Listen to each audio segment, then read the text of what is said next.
Graças a Deus. Deus gosta dos louvores, não é, irmãos? A Bíblia diz que Deus habita no meio dos louvores de Israel. No meio do louvor do seu povo, Ele habita. Ele se agrada. Glória a Jesus. A Bíblia mostra exemplo marcante, não é? De vitória através do louvor. Hoje as pessoas estão sendo derrotadas no louvor. Aí você pode perguntar, como assim, pastor? Querido irmão, quando a pessoa canta, supostamente para adorar a Deus, para louvar, mas não canta com a alma, com o coração, com fidelidade àquilo que está cantando, é para a sua derrota. Deus não recebe o louvor, mas quando a pessoa canta mesmo com a alma, no Espírito Santo, com unção, Deus recebe e dá vitória. Glória a Deus. Vamos lembrar daquele episódio do rei Josafá? Havia 3 exércitos contra o povo de Israel. O exército de Israel estava em minoria. Era uma situação complicadíssima. A derrota era prevista pelas condições lógicas do confronto, do conflito, da batalha. Mas aí Deus levantou um profeta de verdade, não é? E deu instruções a Josafá e ao povo, dizendo assim: olhe, não se preocupe com essa multidão, porque a peleja não é vossa, mas a peleja é do Senhor, louvado seja Deus. Peleja do Senhor. E disse mais, vê que instrução de guerra, sem a menor lógica na doutrina militar. Eu, quando fui militar, fui da infantaria, e se dizia que o ataque é a melhor defesa. A melhor maneira de você se defender do inimigo não é ficar esperando, é atacar. Essa é a orientação dos exércitos humanos, etc. Mas Deus mandou dizer para o povo: ficai parado. Ficai parado, não vos preocupeis, porque a vitória é do Senhor, louvado seja Deus. E vereis o grande livramento que o Senhor Deus vai dar. E o rei recebeu a orientação. Chamou o povo para cantar, os corais, os conjuntos, já pensou, meu irmão? E botou o conjunto na frente dos armados. O pessoal que estava com espada e com lança, ficou para trás. E o pessoal que cantava foi para frente. Não tem noção uma guerra dessa, não é? O pessoal tudo para cantar na frente. Mas diz a Bíblia, quando os que estavam cantando, os conjuntos, o coral, começou a cantar, Deus trovejou em cima do exército inimigo, desbaratou todos eles, e acabou um lutando contra o outro, se destruindo, e o povo saiu vencedor, o povo de Deus venceu, para a glória do Senhor. Por quê? Louvando a Deus na direção do Senhor. Não é todo louvor, não é toda música, todo hino que é louvor a Deus, não. Pode ser apenas uma expressão de arte, não é? De arte, do cântico, etc. É bom considerar que é maravilhoso louvar a Deus, mas louvar para a glória e para a honra do seu santo nome. Alguém viu minha postagem no Facebook? Tá dando o que falar mesmo, não é? Porque tem muita gente compartilhando, tanta coisa. Há uma cantora muito conhecida, que já esteve aqui em Natal, chamada Fernanda Brum. Quem já ouviu falar naquela irmã, se lembra? Hinos bonitos dela. Ela resolveu ser pastora. Irmão, sua chamada é para cantor. A Bíblia diz, cada um fique na vocação que foi chamado. Porque para ser pastor é muito complicado. Tem que ter uma chamada com muita convicção. Porque senão não vai dar certo. E a irmã resolveu ser pastora.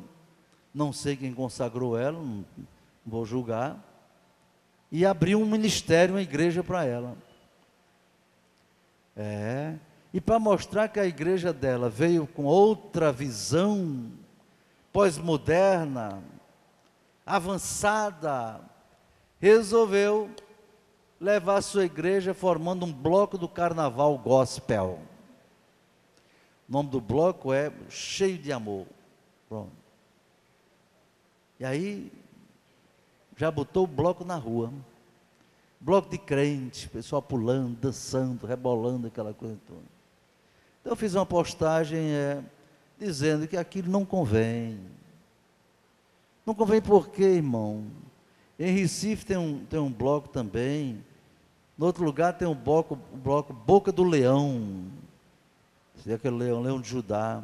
Outro lugar tem o bloco Sal da Terra. O pessoal vai dançar, vai pular no carnaval. Viu? Será que Deus se agrada disso, irmão? E eles têm uma lógica, não, é para pregar de todo jeito, estamos ali para falar de Jesus, vamos cantar músicas, marchas evangélicas.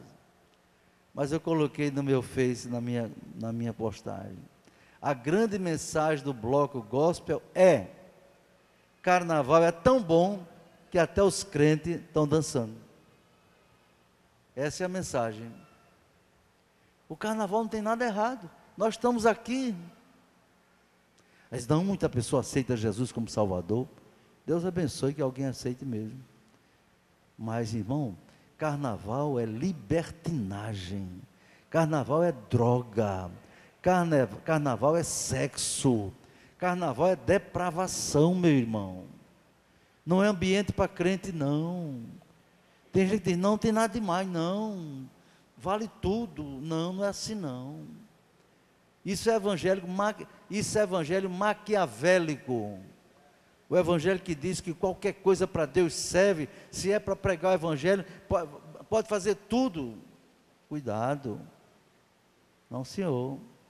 Maquiavélico vem do filósofo italiano chamado Nicolau Maquiavel, não é? Que ele dizia o seguinte, na filosofia dele: os fins justificam os meios. Ou seja, se o fim que você quer alcançar é bom, o meio que você utilizar é justificável. Mas na Bíblia não é assim, não. Na Bíblia, os fins têm que ser para a glória de Deus, e os meios têm que ser para a glória de Deus também. Na ética cristã, os fins não justificam os meios, não. Quem justifica é a palavra de Deus, irmão. Tudo que a gente fizer tem que ser com base na ética cristã, e não na ética utilitarista. Ética utilitarista quer dizer é o seguinte: se uma coisa é útil, então está certo. Não, senhor.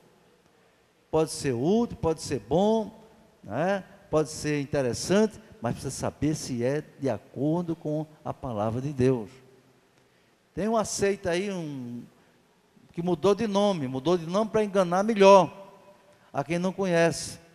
O nome dessa seita era Os Meninos de Deus. Quem já ouviu falar? Algumas pessoas. Meninos de Deus. Olha que nome interessante. Os Meninos de Deus. Um indivíduo chamado Davi Berg, lá nos Estados Unidos, resolveu reunir jovens. Interessante que nessa seita só quer adolescentes. O pessoal aqui do Vida Nova era de primeira para lá, sabe?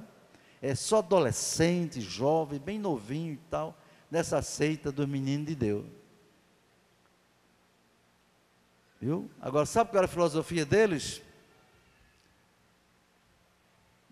Para ganhar alma para Jesus, vale tudo, inclusive praticar sexo com as pessoas. Está vendo? Inclusive praticar sexo. Então, e atraía, meus irmãos, atraía muitos jovens, muitos adolescentes. E ele dizia: olha, se seu pai não concordar com vocês, deixe seu pai, deixe sua mãe. Importante é servir a Deus. Eu tive uma experiência com essa, não com essa seita, mas com um amigo meu da universidade, um professor, não é? Para quem eu pregava, eu era pró-reitor da universidade. Deus me usou para evangelizar ali, não é? E aqueles companheiros vinham na minha mesa, meu birô, tinha, essa Bíblia estava em cima da mesa lá, e eles vinham fazer perguntas a mim e tal, discordava e discutia, mas sempre coisa interessante. E esse amigo, sabendo que eu era crente, estava sempre procurando falar alguma coisa comigo. Quando foi um dia, ele entrou na minha sala muito estressado, mas entrou correndo, abriu a porta. Ele: Naldo, quero falar com você, rapaz. Pô, não, senta aqui. Ele disse: olha, rapaz, eu estou pasmo. O que foi, rapaz? O que aconteceu com você? Eu passei no grande ponto, lá no centro da cidade natal, e vinham as moças bonitas, umas moças muito bonitas, cabelos longos, uma saia bem longa, arrastando no chão, uns rapazes bonitos também. Eu fui passando por ali, elas me chamaram e me deram um folheto. E como eu sei que vocês da sua igreja distribuem folheto, eu pensei que era algo assim, uma igreja evangélica distribuindo folheto, literatura ali do grande ponto. E o que foi que houve? Olha, foi que houve que eles falaram uma mensagem naquele folheto, para mim, tudo com base na Bíblia, eu achei interessante. E então o líder lá do grupo disse: olha, o senhor está convidado para jantar conosco. Nós estamos numa casa lá na Praia do Meio, por ali, atrás do Hotel Reis Mago da época. O senhor está convidado para cear conosco. Nós somos um grupo de jovens, estamos passando por aqui, pregando o Evangelho, várias cidades do Brasil. Presta atenção, que essas arrumações parecem muito bonitas, não é? Aí, ele: não, eu anotei o endereço deles, né? E fui. Passei numa padaria, comprei uns pães, comprei bolo, levei para lá. Chegando lá, você não imagina a singeleza, a simplicidade, aquilo me atraiu. Não tinha cadeira, era só almofada, tudo sentado no chão, mofado. Aquelas moças bonitas, aqueles rapazes. Aí teve uma reunião espiritual, aí o líder pregou, mas pregou bem, dentro da Bíblia. Cantaram hinos bonitos, eu também acompanhei como eu pude. Terminou então a parte espiritual, fizeram essas orações, lá pelas 9 horas, 9h30 da noite. Então o líder chegou e disse: irmão, já chamou de irmão. Irmão fulano, não vou dizer o nome dele não. Irmão fulano, nós já alimentamos nossa alma. Sim, houve a ceia, foram jantar e tal. Depois da janta, tudo, então o líder disse: irmão fulano, nós já alimentamos nossa alma, alimentamos nosso corpo. Aí chamou uma jovem bem bonita, disse: agora essa nossa irmã está à disposição para ir para o quarto com o senhor.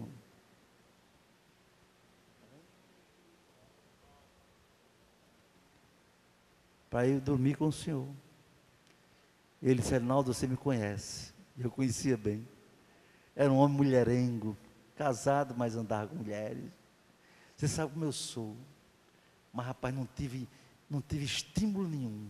Foi tão chocante aquilo para mim, porque eu estava me agradando do lado espiritual, tanta simplicidade, e de repente vem uma pessoa me fazer uma proposta dessa, de fazer sexo com uma moça.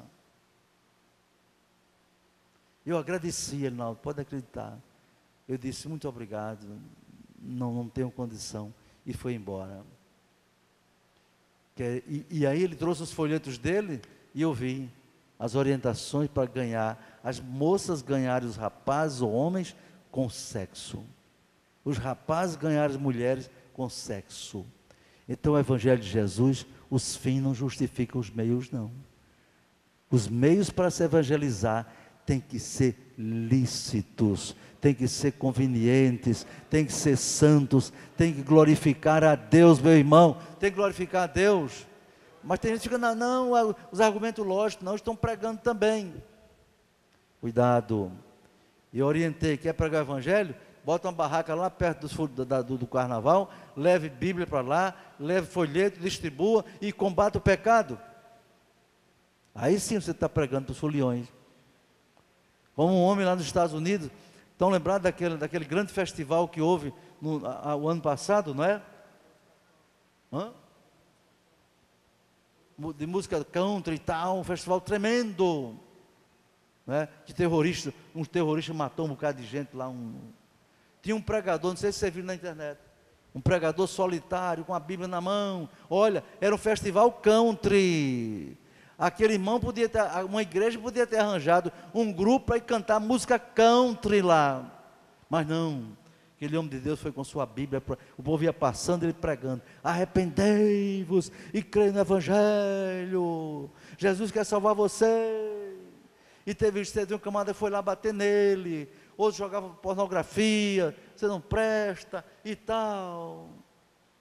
Não passou muito tempo, o tiroteio começou de cima de um hotel, matou centenas de pessoas. E o pregador foi para casa triste, porém dizendo que cumpriu a sua missão. Louvado seja Deus. Não, querido irmão, não precisamos imitar ninguém para ganhar, não é? Você não precisa ser prostituto ou prostituta para ganhar as prostitutas. Não. Não, você não precisa ser lá do mundo para ganhar as pessoas do mundo. Não, senhor, pelo contrário. Você tem que ser diferente, porque você é sal da terra e luz do mundo. Então, cuidado, irmãos, cuidado com essas coisas, não é? O Ejocamp é um evento para os jovens, reunir os jovens na casa do Senhor, nesse ambiente santificado, para que possam aqui adorar a Deus, louvar a Deus e aprender também nas mensagens que vão ser transmitidas. É possível que até algum jovem invente de ir para o carnaval. Mas se alguém deixar a casa do Senhor para ir para o carnaval, fique certo. Primeiro, está contra a vontade de Deus. Segundo, se Jesus voltar, você vai ficar dançando. Você vai dançar. Você vai dançar. Viu? Com o cão aqui. Depois vai dançar no inferno com os demônios. Viu? Deus nos guarda. Amém, irmãos? Essa foi uma palavra geral sobre essas questões que estão aparecendo por aí. Os crentes modernistas que gostam do pula-pula, do dança-dança, não é? De como se diz na gíria, adoram essas coisas. Para eles o louvor simples, a adoração singela para Deus não é muito atraente não. Só se rebolar, dançar, pular, não sei o quê. Cuidado, porque há ritmos que elevam a sua alma à presença de Deus. E há ritmo que atua na sua parte sensorial e faz você querer mexer a carne. O melhor louvor é aquele que mexe com o espírito, irmão. Abra sua Bíblia. Abra sua Bíblia naquele texto de Filipenses, capítulo 1, não é? Versículo 12. Versículo 12. É a segunda sessão desse primeiro capítulo de Filipenses, onde o título é: a prisão de Paulo contribui para proveito do Evangelho. Uma coisa tão negativa, não é, irmãos? Uma coisa tão negativa, contribuir para o bem, contribuir para o proveito da obra do Senhor, contribuir para o proveito do Evangelho, para difundir mais o Evangelho. Alguém já disse que a igreja cresce mais quando há perseguição. Já pensou? A igreja cresce mais quando há perseguição. Se isso for verdade, irmãos, alguém já tem profetizado que deve vir perseguição por aí. De certa forma já está havendo perseguição. Não com espada, com metralhadora, torturando os crentes aqui no Brasil, não. Mas está havendo perseguição institucional, perseguição através de leis infames, leis inspiradas pelo diabo, irmãos. Viu? E essa perseguição muitas vezes é pior do que a perseguição com os leões, com a forca. Na época de Paulo, a perseguição do Império Romano era com a forca, com os leões, leões famintos, com torturas, aqueles crentes eram jogados no meio do Coliseu romano, não é? Aquele grande estádio, entende? E soltavam os leões que estavam com fome há uma semana. Os leões partiam dali pelo instinto animal e partiam para cima daquele grupo de irmãos e devoravam todos, estraçalhavam todos, homens, mulheres, crianças, matavam todos ali. E muitos deles morriam cantando, louvando ao Senhor. Citei na semana passada o exemplo do velho Policarpo, porque foi queimado vivo, o fogo subindo pelos pés, e ele cantando um hino a Deus, enquanto teve voz para cantar, mas não negou o nome do Senhor. Louvado seja o nome do Senhor, né? Uma jovem, um exemplo de uma jovem chamada Perpétua, uma moça bonita, foi levada também para a fogueira, e disseram para ela: moça, você é muito linda, o imperador está ali, ó. Ele manda dizer que se você negar Jesus, você vai sair daqui escoltada por uma guarda de honra, e vai ser levada para sentar ao lado dele. Moça, você tem um futuro pela frente, negue esse Jesus, e diga Ave César, quer dizer, salve César, eu nego Jesus. A exemplo do velho Policarpo, a jovem Perpétua disse: de maneira nenhuma eu negarei o meu Salvador, louvado seja Deus, jamais negarei ao meu Senhor. E a toda a multidão gritava, querendo que ela morresse mesmo. Acende a fogueira, porque essa louca não quer ser honrada. Cuidado, irmãos. O apóstolo Paulo estava preso por causa do Evangelho. Ele não cometeu nenhum crime, nem sequer contra as leis romanas, não. Quem levou Paulo para a prisão não foram propriamente os romanos os receberam, prenderam, mas quem os levou para a prisão foram os judeus. Foram os judeus que não entenderam que aquele homem que nasceu na manjedoura, né, se tornou um jovem aos 30 anos, podia estar namorando, casando, não é? Mas ele não veio para isso. Eles não entenderam que aquele jovem Galileu, de Nazaré, era o Messias, não. Você sabia que nem os judeus de hoje não aceitam que aquele Galileu era o Messias, não. Eles não creem no inferno judeu, eles não creem em céu, nada disso, está vendo? Eles não creem que Jesus seria o Messias, porque eles esperavam o Messias humano. E ainda hoje, lá em Israel, você falando com os judeus, eles dizem: não, a diferença entre nós e vocês, nós esperamos um Messias humano como nós. Vocês inventaram que veio desceu do céu para um ventre de uma moça? Não, isso é uma fábula, isso é uma lenda. Mas o Messias virá, eles creem assim. Oh, meus irmãos, eles vão descobrir muito tarde que o Messias é aquele a quem eles trapassaram, como diz a palavra de Deus. Paulo pregava Jesus, e pregava pelas Escrituras, pregava pelo Antigo Testamento, nas sinagogas deles, nas ruas, nas praças, mostrando pela Bíblia que aquele que os profetas falaram, não é?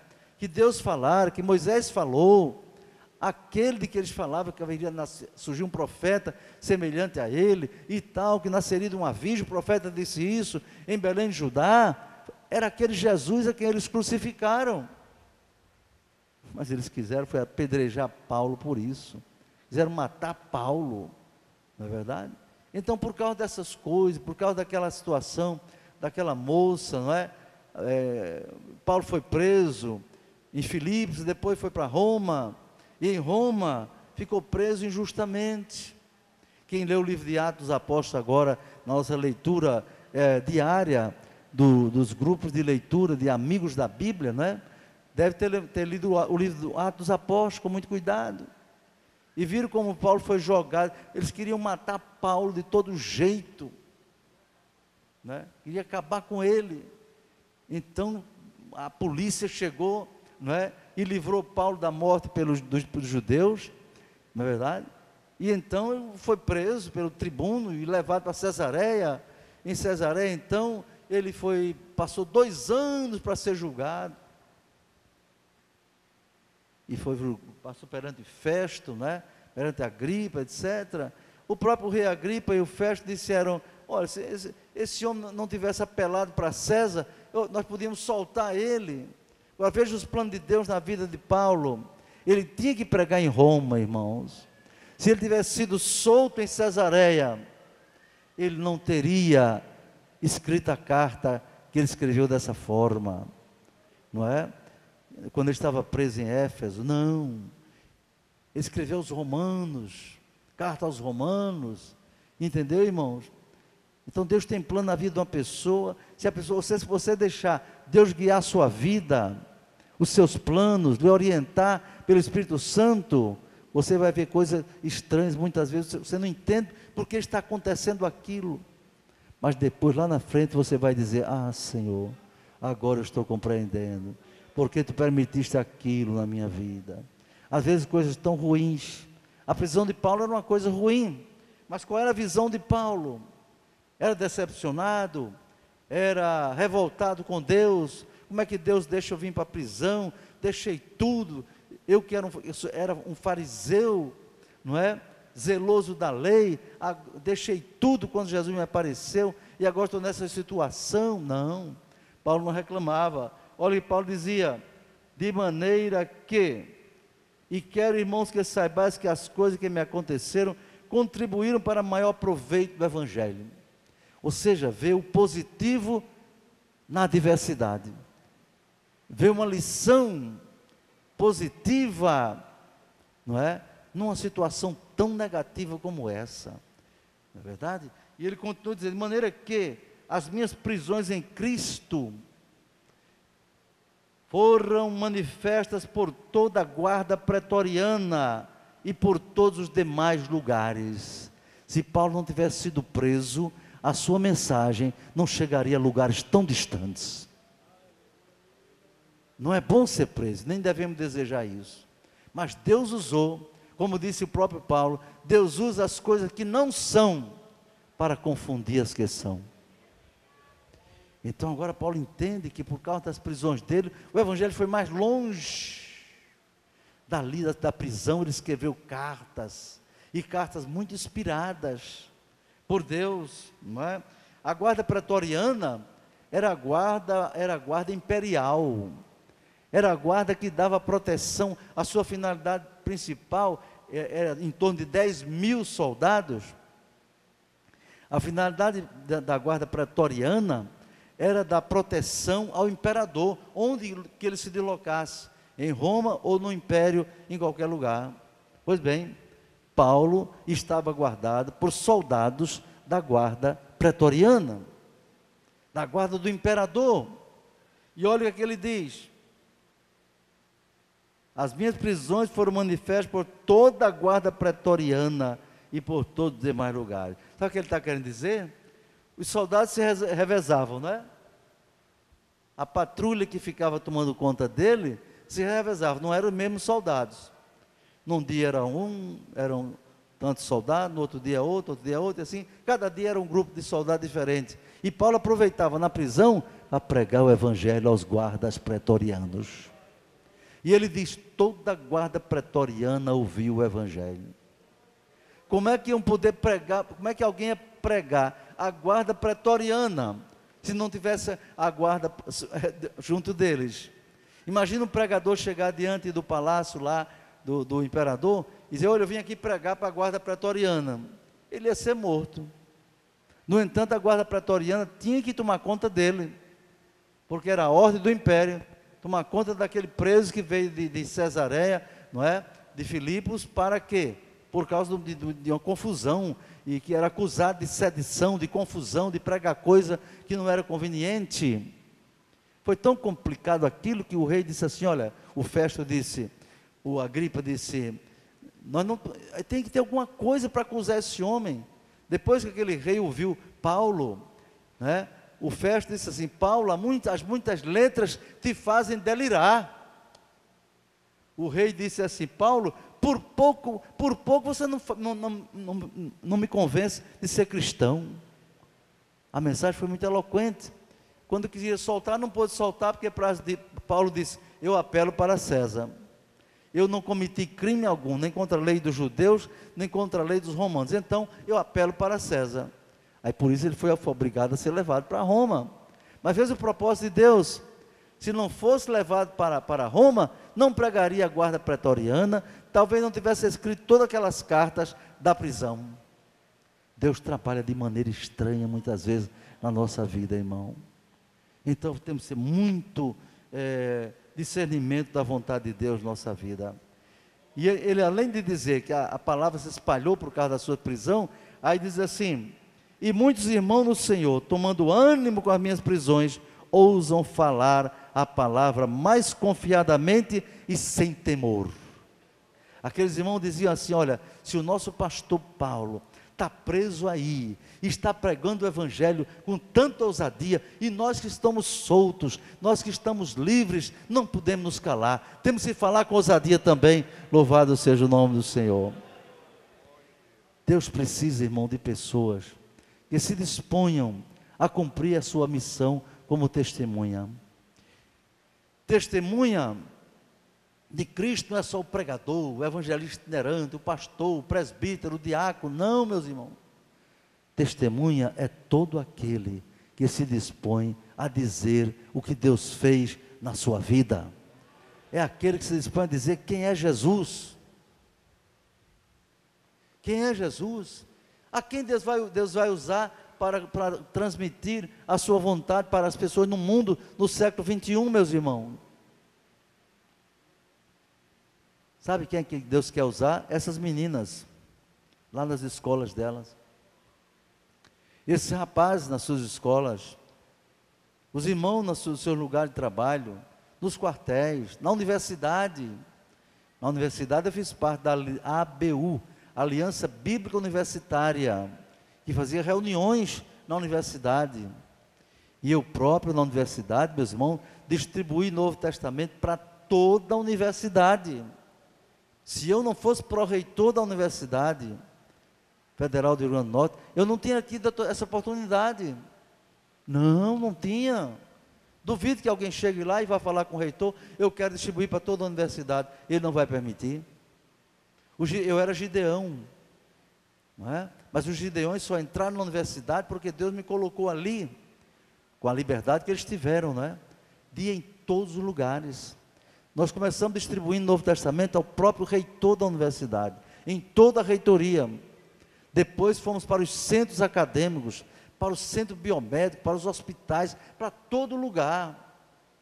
Por quê? Aproveitando a oportunidade que Deus nos deu de estar ali para ser sua testemunha. Tem gente que vai estudar na universidade para quê? Eu vou estar ali para me formar, para ganhar dinheiro mais tarde. Não. Sua missão ali não é essa, não. Se você é um cristão, sabe, você não é um aluno cristão. Você é um cristão que está como aluno ali. Você é um professor, você é um cristão que ocasionalmente está como professor. Um cristão professor. Entenda o foco da coisa. É um professor cristão. Não, é um cristão professor. Que a sua missão ali é brilhar como sal da terra e luz do mundo. Ninguém vai entrar lá para falar. Você que tem que estar ali para ser luz. E precisa pedir graça a Deus e sabedoria para falar na hora certa, no tempo certo. Não é atrapalhar a aula de um professor, não é? Mas eu falava para meus alunos depois da aula, não é? Muitos deles me procuravam depois: professor, ore por mim. Toda a aula que eu como professor ia dar na universidade, meu primeiro dia eu me apresentava. Primeiro eu pedi a eles: olha a estratégia, eu gostaria que vocês se apresentassem para eu conhecer melhor. Aí pegava a caderneta: fulano, quem é? Aí o rapaz levantasse: muito bem, prazer estar com você. Fulana, a menina levantava: muito bem, e tal. Depois levantava a classe toda: agora eu vou me apresentar. Então eu sou o professor Elinaldo Renovado de Lima, professor desta turma, professor de economia. Depois, no mestrado, foi professor de administração. Professor de economia, tá certo? Quer dizer, vocês que eu sou um cristão, sou crente da Assembleia de Deus, no Rio Grande do Norte. Eu estou me apresentando a vocês, para que vocês me conheçam. Sou casado com Iris, minha esposa, tenho tantos filhos, assim, assim, pronto. Essa é a minha ficha e eu estou à disposição de vocês. Ok? Vamos começar a nossa aula. Ia dar a minha aula, mas todos sabiam que eu era um crente em Jesus. Eu não era um cristão escondido, acovardado, com medo, como um cão com o rabo entre as pernas, como tem muito crente por aí. Não, senhor. No mestrado de administração, professor de filosofia, inventou de falar contra a Bíblia. Eu digo, professor, dá licença. A turma de mestrado tem pouca gente, era só uns 20 alunos. Eu levantei a minha voz, o senhor me desculpe, o senhor está enganado. Não é assim. Entende? Agora, tem muito crente hoje que não ora, não busca, não lê, não procura ter conhecimento para enfrentar essas coisas. Viu? Não espere para a prisão, meu irmão, não. Eu, quando era jovem, dirigente da mocidade, jovem obreiro, já casado, abrimos o trabalho na colônia penal Dr. João Chaves. Equivalia ao que é hoje Alcaçuz. Sabe? E todo domingo tinha um grupo de jovens da igreja para evangelizar lá. Domingo não, sábado. Aquele grupo de jovens ia num carro, chegava ali a pregar para os presos. E eu fui com eles várias vezes. Várias vezes pregar o evangelho na prisão. Nós não esperamos ser presos para pregar para eles, não. Vamos levar o evangelho na prisão. Porque na prisão muitos precisam de Jesus. E muitos deles, quando aceitam de verdade. Porque mesmo presos, eles são libertos espiritualmente. Louvado seja Deus. Então, querido, Paulo na prisão contribuiu para a expansão do evangelho de Cristo. E aí ele fala aqui acerca de, eu anotei aqui, 5 tipos de pregadores. Ou 5 tipos de motivação para pregar. Veja comigo aí no versículo 15. Abra aí no versículo 15. 5 tipos de pregadores, ou 5 tipos de motivações que alguém tem para pregar. Observe bem. O apóstolo diz, verdade é que também alguns pregam a Cristo por inveja. É isso, meu Deus. Pregar a Cristo por inveja, como é que pode ser um negócio desse, hein? Será que os irmãos estão entendendo o que é isso? Paulo disse, é verdade, tem alguns que pregam a Cristo por inveja. Inveja de quem? Naturalmente não é inveja de Deus, nem inveja de Jesus, era inveja do apóstolo. No contexto você percebe que eles invejavam Paulo. Então, invejando Paulo, que era bem sucedido na pregação do evangelho, eles tinham inveja e iam pregar por inveja. Será que essas pessoas têm recompensa? Pregar por inveja? Vou dar um exemplo. Nossa igreja, nossa no sentido coloquial, não é? A igreja Assembleia de Deus de Parnamirim tem sido uma igreja bem sucedida para a glória do nome do Senhor na evangelização. De 16 congregações passou para 72. Dê glória a Deus por isso, não é? Aqui em Parnamirim, no interior, é mais de 100 congregações e ponto de pregação. Mais de 100. Então tem alguém que tem inveja, entendeu? Aí resolvem abrir uma igreja para fazer frente a nós, para competir conosco. Irmão, nós não competimos com ninguém. Essa igreja cresceu sem competir com ninguém, não. Vocês sabem como é o nosso trabalho de evangelização, é mutirão evangelístico, é culto ao ar livre, é culto em escola, é culto nos hospitais, entendeu? Nas praças, na rádio, na televisão, em jornal, tudo, e assim que se ganha alma. Evangelização pessoal. Mas tem alguém com inveja, eu não concordo com o pastor Linaldo. Eu não concordo com esse tipo de administração. Aí abre uma igreja. Então está pregando por inveja. Pregando por inveja. Alguém aceita o evangelho lá? Olha, eu não vou dizer que não aceite não. Se pregar a palavra de Deus, Deus pode salvar a pessoa por aí. Agora, galardão ele não vai ter não. Porque ele está pregando por inveja. E a inveja é um sentimento de pecado. É um sentimento, é obra da carne, diz o apóstolo São Paulo em Gálatas 5, 22, 21. Inveja. Inveja é tão perigoso, meu irmão, que provérbio diz que a inveja é a podridão dos ossos. Osteoporose crônica. Minha irmã, normalmente pela própria genética das mulheres, depois de uma certa idade é normal os ossos se desidratarem, não é? E tem um processo da osteoporose, todo o pessoal sabe disso. Porém, isso é uma coisa natural. Mas se você for uma irmã invejosa, sua osteoporose vai lhe apodrecer os ossos mais cedo. Vai quebrar tudinho. Aconselho não ter inveja não, viu? Quando alguém for bem sucedido, abençoa o teu servo, Jesus. Graças te dou pela vitória do teu servo. E homem também tem osteoporose, não tem? Tem. Demora mais, mas tem.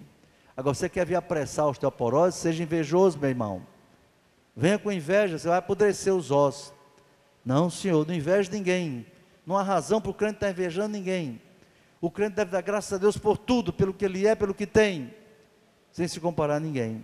Então tem gente que prega por inveja. Estou dando um exemplo aí, não é? O segundo tipo, outros pregam por porfia. Porfia, o que é porfia? Porfia é luta, porfia é briga, entendeu, irmão? Aí onde entra os crentes que pregam através de divisão, inventam, irmão, coisa, e ficam criticando a igreja, criticando o pastor, criticando a administração, criticando a doutrina, e entendeu? Faz contenda mesmo, e abre o ministério. Eu ainda não vi até hoje nenhum ser bem sucedido. Não vi. Esses ministérios que são abertos por inveja ou por porfia, não prosperam. Não é? Então muitas vezes ele sai, abre uma igreja acolá. E outra coisa, se ele abrir uma igreja acolá e for ganhar alma para Jesus, evangelizando, de casa em casa, na rua, pregando, como diz o povo, eu dou o maior ponto. Agora se ele chega na igreja, ei rapaz, o que você está fazendo na Assembleia de Deus? Tu é diácono, né? Rapaz, vai lá para a nossa igreja, tu vai ser pastor daqui a 3 meses. Você acredita que tem gente desse tipo? Tem. Eu chamo isso, ministério de micro-ondas.